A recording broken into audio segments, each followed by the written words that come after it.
Chapter 4. Creator. 7 p.m. There was a knock on the door. This time I opened it with confidence, and wasn't surprised to see her there. She looked at me and smiled. I brought wine, she said, in a cheerful tone. Will you invite me for dinner? Well, if you brought the wine. We went to the kitchen. She walked with the same grace, with the same lightness. I hope you're a good cook. I have a microwave, I replied.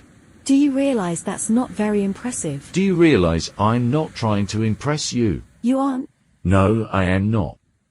I believe you. I took the food out of the aluminum trays onto plates and started heating them in the microwave, while I opened the bottle to let the wine breathe. I have many questions to ask you, I told her. I imagine you do, but let's eat first. You'll see that wine helps, and at least it won't give you the headache that whiskey did. I looked at her. I wanted to ask her how she knew that, but I decided to follow her lead and save the questions for after dinner. We dined early and chatted about trivialities. Then we went out to the terrace with our glasses of wine in hand and sat, enjoying the beginning of the night, which was mild. I felt like bombarding her with questions, but I held back. She took the lead. So? She began. Did you find me? It depends. I paused to organize my thoughts, you know. Reason tells me that what you told me is impossible, so I can't believe you're who you claim to be. And yet, deep down, remains a doubt that leaves you curious, doesn't it? What if I really am? How could I know that whiskey gave you a headache? How could I know in the midst of hundreds of books where that one specifically was? How could I know that you had written half a dozen lines after seeing me at the beach? In fact, how did I know you had seen me? These are all questions for which you have no answer and that leaves you in doubt.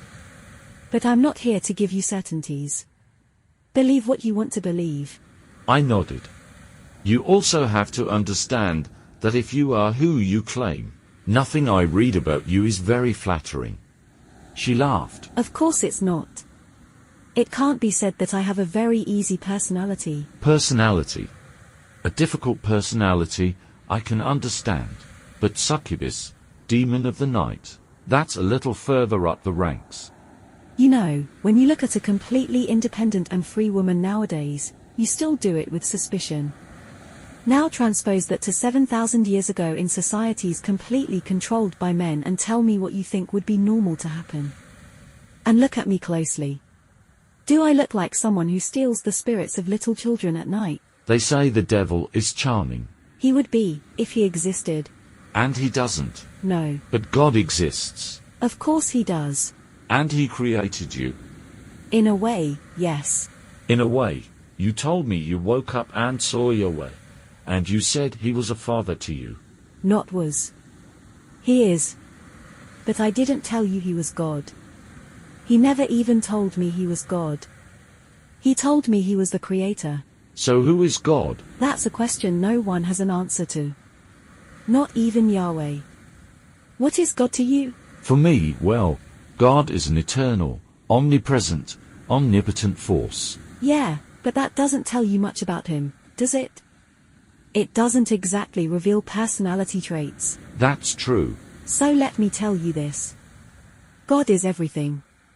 And in that capacity, you and I and the air around us and the sea and the microbes and the atoms and the stars and the entire universe are God. This means that, by default, you are divine by nature and by inheritance. You don't need to do anything to be it. You simply are, just as God simply is. So who is Yahweh? He is the creator. And the creator isn't God? No. Being called God and being God are two very different things. I pondered the logic of all this for a while. There was undoubtedly coherence in what she was telling me and a certainty given by her quick responses that never failed to surprise me. She didn't need to think to answer me. She simply responded with the certainty that only knowledge or madness can provide. Do you still have the Bible at hand? Go get it. I want to show you something. I went and came back quickly. She picked it up and opened it to the page. she was looking for. Read verse 22. The open book was again Genesis, and the indicated verse read, Then the Lord God said, Behold, the man has become like one of us in knowing good and evil. Now, lest he reach out his hand and take also of the tree of life and eat, and live forever. I looked at her. Now read verse 11. I read it. And God said, Who told you that you were naked? Have you eaten of the tree of which I commanded you not to eat? She looked at me. Can you see something strange here? Well, if you want me to be honest, no. Then look and read. If God speaks in the first person in verse 11, why does he speak in the plural in 20? Unless he's talking to someone equal to him, isn't he? Behold, the man has become like one of us. Are you saying there's more than one God?